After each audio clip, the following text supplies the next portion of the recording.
जितना content Pakistani film तेरी मेरी कहानियां में पेश किया गया है, इतने कंटेंट में तो बॉलीवुड वाले 3-4 वेब सीरीज और 1 दर्जन फिल्में बना लें। आज हम बात करते हैं पाकिस्तान की ईद रिलीज तेरी मेरी कहानियां। क्या लाजवाब और फंटास्टिक फिल्म है। अगर आपने मेरा चैनल सब्सक्राइब नहीं किया है तो बहुत ही फंटास्टिक अंदाज में मेरा चैनल सब्सक्राइब करें और बेल आइकॉन प्रेस करें।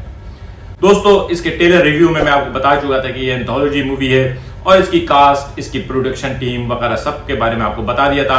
और आज जब मैं ये फिल्म देखने गया तो इस फिल्म को देखने के बाद मेरे मुंह से सिर्फ एक लफ्ज निकला, वाओ। ये पाकिस्तानी सिनेमा की एक शाहकार और लाजवाब फिल्म है। अगर कहा जाए कि किसी पाकिस्तानी फिल्म को ऑस्कर के लिए भेजा जा सकता है तो इस फिल्म को 3 हिस्सों में करके 3 बार ऑस्कर के लिए भेजा जा सकता है। आपने सुना होगा संगम फिल्म में 2 इंटरवल थे, इस मूवी में 1 इंटरवल और 3 क्लाइमैक्स हैं और हर बार हर क्लाइमैक्स पे आप अपनी सीट से जुड़ जाएंगे और हर बार आपको एक हैरत अंगेज क्लाइमैक्स मिलेगा। आप प्रिडिक्ट करेंगे, आपसे प्रिडिक्ट नहीं हो सकेगा। आप प्रिडिक्ट करेंगे और वही हो जाएगा, लेकिन दरअसल ऐसा नहीं होगा। क्या लाजवाब अंदाज है प्रोडक्शन का, कैमरामैनी का, मंजरकशी का, अदाकारी का, एवरीथिंग इज पार एक्सीलेंस। शुरू करते हैं इसके पहले हिस्से जिन महल से। ये जिन महल असल में साजन महल है। वो बसों में हम सफर करते थे एक जमाने में तो अक्सर लोग जो हैं बसों में से कुछ लफ्ज उड़ा देते थे। इसी तरह से किसी जालिम ने साजन महल में से सा हटा दिया और वो साजन महल जिन महल हो गया है। लेकिन ये जिन महल जो है, ये जिन महल है या नहीं, ये तो आपको मूवी देख के पता चलेगा। इस पार्ट में एक अदद दादी है रजिया सुल्ताना, जिसका जो कैरेक्टर गुले राना ने किया है। एक अदद उनका बेटा है शहंशाह, जो ये कैरेक्टर मानी ने किया है। मानी की बेगम का किरदार इसमें मानी की बेगम ने ही किया है और उन्होंने मुमताज का कैरेक्टर अदा किया है। जबकि इनके 2 बच्चे जहांगीर और आलमगीर हैं। मानी की बेगम की एक बहन अनारकली भी है। पूरी मुगल आजम जो है वो इस हिस्से में मौजूद है। लेकिन ये मुगल आजम उस हाल में है जो मुगलिया खानदान अपनी जिंदगी के आखिरी हालत में था। इनके पास सर छुपाने को भी जगह नहीं है। कोविड की वजह से बेरोजगारी है और ऐसे में इनको मालिक मकान ने निकाल दिया है और ये छत तलाश कर रहे हैं। और छत तलाश करते करते ये जिन महल पहुंच जाते हैं और वहां जो कुछ होता है हॉरर प्लस कॉमेडी में। इस हिस्से में अगर आप कहें कि सबसे शानदार अदाकारी किसने की है तो इस हिस्से में यकीनन दादी का किरदार अदा करने वाली गुले राना जो है उनकी अदाकारी बहुत लाजवाब है। एक अंधी दादी, उनके 2 शैतान पोते, एक बेरोजगार बेटा और हीरा मानी ने तो ऐसी एक्टिंग की है लगता है कि पैदाइशी गरीब है। वो गुर्बत और अफलास की तस्वीर नजर आई है कि उसको देख के रहम आ रहा था। लेकिन इनकी गुर्बत में, इनके इस बेआसरी में भी कहीं ना कहीं कॉमिक मौजूद है। आप इनकी जिंदगी को देखते हुए मुस्कुराएंगे, आप इनकी जिंदगी को देखते हुए दुख महसूस करेंगे और कहीं कहीं आप जोर से कहा भी लगाएंगे। इस पार्ट में इतने रंग और इतनी खूबसूरती, हालांकि ये पूरा पार्ट जो है मुकम्मल तौर पे डार्क साइड पे फिल्माया गया है, अंधेरे में और रात में है। लेकिन इसमें जो कुछ दिखाया गया है वो बिल्कुल फ्रेश है, ताजा है। आपने ऐसा शायद ही कभी देखा और सुना हो। ये एक बिल्कुल नई कहानी है और सबसे बड़ी बात यह है कि ये कहानी देखने के बाद आपको लगेगा ये सब कुछ हमारे आसपास, आप कहीं ना कहीं किसी न किसी तरह से अपने आप को रिलेट भी कर पाएंगे। ये पार्ट फिल्म का सबसे तवील पार्ट है। इसका जो क्लाइमैक्स है वो वही होगा जो आप देखना चाह रहे होंगे। लेकिन क्लाइमैक्स के बाद एक हल्का सा टच जरूर है और वहीं पे इंटरवल होता है और इंटरवल के बाद आपको नजर आती है पसूड़ी। पसूड़ी का जो मेन कैरेक्टर है वो असल में रुमैसा का है। रुमैसा या रमशा खान ने इस हिस्से में बहुत ज्यादा लाजवाब अदाकारी की है। जिन महल का जो हिस्सा था वो इंतहाई गरीब, बेआसरा ऐसे लोगों का था जिनके पास खाने को रोटी नहीं थी, जिनके पास नौकरी नहीं थी, जिनके पास सर छुपाने को जगह नहीं थी।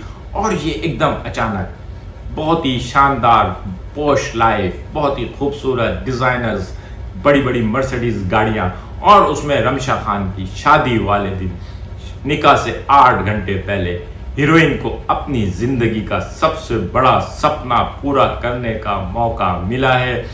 एक तरफ उसको अपनी जिंदगी का सबसे बड़ा सपना पूरा करने का मौका मिला है और दूसरी तरफ उसका निकाह है, जबकि उसके होने वाले ससुर बाबर अली जो हैं वो रिटायर्ड डीजी एंटी करप्शन है।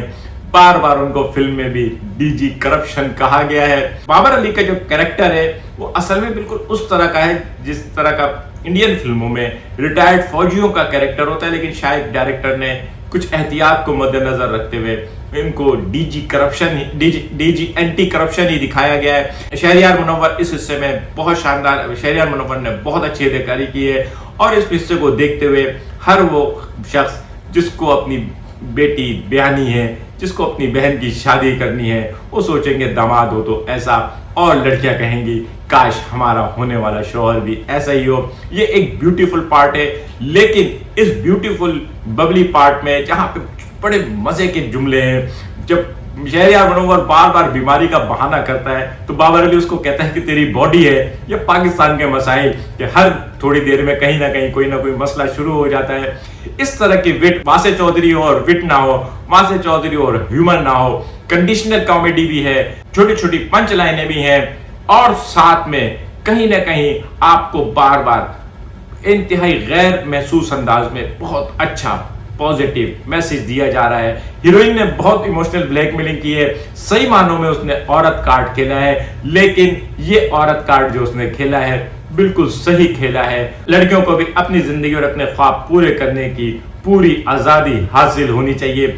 इस पार्ट में एक सॉन्ग भी है, वो सॉन्ग बहुत ही ज्यादा रिलेवेंट है क्योंकि उस सॉन्ग पे ही पूरा पार्ट जो है बेस करता है। वो ना सिर्फ वो सॉन्ग बहुत मेलोडियस है बल्कि बहुत रिलेवेंट है और बहुत खूबसूरत है। इस पार्ट को देखते हुए आप बार बार मुस्कुराएंगे, आप थोड़ा सा इमोशनल फील भी करेंगे और फिर कहीं ना कहीं कुछ जुमले सुन के आप सोचने पे मजबूर भी हो जाएंगे। ये पार्ट जो है ना आपको यकीनन सोचने पे मजबूर करेगा और बहुत सारे सवाल आपके सामने रख छोड़ेगा। जब मैंने पहली बार इस फिल्म के ट्रेलर का रिव्यू किया था तो उस वक्त तीसरे पार्ट का नाम में 100 तस्वीरें पढ़ गया था। शायद पढ़ने में मुझसे गलती हो गई थी।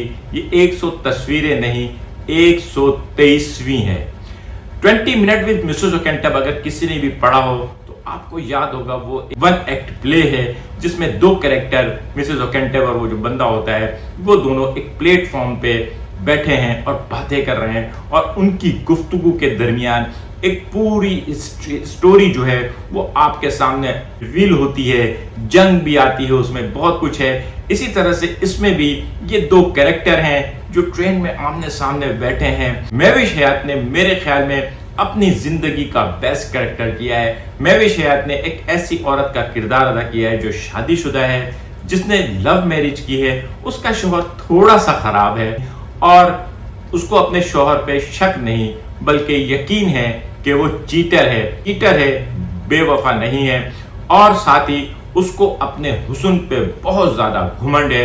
उसको ये लगता है कि वो इतनी हसीन है कि कोई भी मर्द उसकी एक अदा पे मर मिटने को तैयार हो जाए, जबकि सामने मेरे ख्याल में वहाज अली, शायद फवाद खान का अगर कोई राइवल पैदा हो रहा है तो मैं कह सकता हूँ कि वहाज अली है। वहाज अली जो एक पेंटर बना है और वहाज अली जो है वो बिल्कुल मुकम्मल तौर पे वो बना है जो एक आम मर्द होता है, एक अकेली लड़की के साथ सफर करते हुए गुफ्तगू के दरमियान में दोस्ती बढ़ाने की कोशिश करने वाला। और यहाँ पे महविश हयात जो है वो बेसाख्ता बिंदास बातें कर रही है, लेकिन इन बेसाख्ता और बिंदास बातों के बावजूद वो कहीं पे भी किसी भी तरीके से मतलब मैं महविश हयात के कैरेक्टर को डिफाइन करने के लिए अगर मुझसे कहा जाए कि किस तरह से डिफाइन करूं तो मैं आपको एक ड्रामा था आंगन टेढ़ा, उसमें सलीम नासिर ने कैरेक्टर किया था, नाजुक मिजाज मर्द का था। अगर सलीम नासिर उस कैरेक्टर को थोड़ा सा भी ओवर एक्ट करता तो वो मुखन्नस का हो जाता। उस कैरेक्टर की डिमांड ये थी कि वो मर्द भी था लेकिन नाजुक मिजाज था। इसी तरह से महविश हयात जो है ना वो एक बहुत बोल्ड लड़की है, लेकिन इतनी बोल्ड नहीं है जितनी कि उसके सामने बैठे हुए असद साहब यानी वहाज अली जो हैं वो समझ रहे हैं। और इन दोनों के जो जुमले हैं एक एक जुमला बहुत लाजवाब है, एक एक जुमले में गहराई है। खलीलुर रहमान कमर ने इसमें जितने भी जुमले लिखे हैं, ऐसा लगता है एक एक जुमला लिखने में कई कई दिन लगाए होंगे। इतना वेल स्क्रिप्टेड, इस हर जुमले के जरिए आपको कहानी आगे बढ़ती हुई नजर आएगी। फिल्में होती हैं जिनमें सीन होते हैं, सिचुएशंस होती हैं, कहानी आगे बढ़ रही होती है, लेकिन इसमें सिर्फ ट्रेन आगे बढ़ रही है और ये दोनों बातें कर रहे हैं, लेकिन इन दोनों के मुंह से निकला हुआ हर जुमला कहानी को एक कदम आगे ले जाता है। किस तरह से कहानी को अनफोल्ड किया है, ये जो पार्ट है, ये पाकिस्तानी फिल्म हिस्ट्री का बेहतरीन खूबसूरत तरीन पार्ट है। दोस्तों, मैं इससे पहले अपने कई व्लॉग्स में बता चुका हूं, मैंने सैकड़ों की तादाद में पाकिस्तानी मूवीज देखी हैं, मैंने हजारों से ज्यादा की तादाद में इंडियन मूवीज देखी हैं, मैंने सैकड़ों की तादाद में इंडियन मूवीज सिनेमा पे देखी हैं, मैंने सिनेमा पे कम से कम 1200 फिल्में देखी होंगी, इससे भी ज्यादा देखी होंगी, इससे कम नहीं देखी होंगी। इसलिए मैं जब ये कहता हूं कि मैंने नहीं देखा ऐसा मास्टरपीस, इतनी क्लास, इतना स्टाइलिश, इतना खूबसूरत सिनेमा, मेरे ख्याल में अगर मौला जट जो थी वो एक्शन का एक शाहकार थी, तो ये फिल्म सोशल ड्रामा, कॉमेडी और हॉरर के लिहाज से एक लाजवाब मास्टरपीस है। एक ऐसा शाहकार जिसको बनाने वाले फख्र करेंगे और जिसको देखने वाले ये कह सकेंगे कि yes, this is Pakistani cinema at best. मुझे यकीन है, मैं अपने गुज़िश्ता चंद व्लॉग्स में मैंने कहा था, इंडिया वाले करोड़ों रुपए खर्च करके नकल कर रहे हैं और हमारे वाले इंतहाई महदूद बजट के साथ इंतहाई खूबसूरत चीजें क्रिएट कर रहे हैं। और बिलीव मी, ये एक शानदार क्रिएशन है। मैं समझता हूँ गुज़िश्ता चंद सालों में इंडिया और पाकिस्तान में इतनी खूबसूरत फिल्म आपने नहीं देखी होगी। आप खो जाएंगे इस फिल्म को देखते हुए, वक्त कैसे गुजर जाएगा आपको पता नहीं चलेगा। इस फिल्म में आपको ह्यूमर मिलेगा, इस फिल्म में आपको फनी लाइंस मिलेंगी, इस फिल्म में आपको इमोशंस मिलेगा और इस फिल्म में आपको कहीं कहीं आप you will cry in two way. कहीं आपको आंख में खुशी के आंसू आएंगे तो कहीं आपको पेन महसूस होगा और आपकी आंख में आंसू आएंगे। मैंने इतनी पावरफुल इमोशन से भरपूर कोई फिल्म देखे हुए जमाना हो गया। मैं समझता हूं यह में राजकुमार हिरानी एक डायरेक्टर है जो इमोशंस पे अबूर रखता है, जो आपको बेक वक्त हंसा भी सकता है और रुला भी सकता है और सोचने पे मजबूर कर सकता है। या पाकिस्तान में ये क्लास जो थी, ये शोएब मंसूर के पास थी, जो आपको हंसाते हंसाते रुला दे और रुलाते रुलाते हंसा दे। लेकिन इस बार ये जो टीम जमा हुई है, चाहे नबील कुरैशी वाला पार्ट हो, चाहे नदीम बेग वाला पार्ट हो, चाहे मरीना खान, ये पाकिस्तान में डायरेक्शनल, अगर मरीना खान का ये डायरेक्शनल डेब्यू है, वो कहते हैं ना शेर है तेरी सादगी का ये अंदाज है तो सिंगार क्या होगा। तो अगर मरीना खान का ये डेब्यू है तो यकीनन आगे आने वाले चंद दिनों में हमें मरीना खान की डायरेक्शन में बहुत शानदार फिल्म देखने को मिलेगी। इसमें एक कैरेक्टर है सेकंड पार्ट में सुबक्तगीन का। उस सुबक्तगीन के कैरेक्टर को देखते हुए मुझे पता नहीं क्यों याद आ रहा था कि मरीना खान ने बहरोज सलवारी को एक तन्हाइया में शायद कबाचा का नाम दिया था। ये वो कबाचा वाला जो चीज है इन्होंने यहाँ पे रिपीट किया है। लेकिन ओवरऑल जो कुछ भी है ठीक है, कहानियां पुरानी होती हैं, ठीक है, कहानियां रिपीट होती हैं, कहानियों को नए अंदाज से बयान किया जाता है, लेकिन इसमें कोई भी चीज, कोई भी सीन, कोई भी डायलॉग ऐसा नहीं मिलेगा जिसको आप कहेंगे ये मैंने पहले सुना था, ये मैंने पहले देखा था, ये तो ऐसा हो चुका है। देखो दोस्तों, आप लोगों को याद है, मैं एक्सपर्ट हूं, मैं तो किसी हीरो या हीरोइन के बैठने के अंदाज को भी मैच कर देता हूं कि फलानी फिल्म में फलानी जगह फलाना हीरो ऐसे बैठा था। लेकिन ये फिल्म जो है ना, मेरे दिल को भा गई है। ये फिल्म ऑडियंस को भी भा जाएगी। जो लोग बाहर निकले वो सिर्फ एक ही बात कह रहे थे, पहली बार एक ऐसा बात थी कि हर आदमी कह रहा था कि ये एक बहुत खूबसूरत फिल्म है, पाकिस्तानी सिनेमा पे के लिए एक इंतहाई शाहकार है। इसकी पूरी टीम को मुबारक हो, मेरी तरफ से रिकमेंडेड है। अगर आप फिल्म देखने के शौकीन हैं तो जाएं और इस फिल्म को लाजमी सिनेमा पे देखें और पाकिस्तानी सिनेमा को प्रमोट करें। आज का व्लॉग कैसा लगा कमेंट करके बताइएगा। मिलेंगे अगले किसी व्लॉग के साथ। शुक्रिया।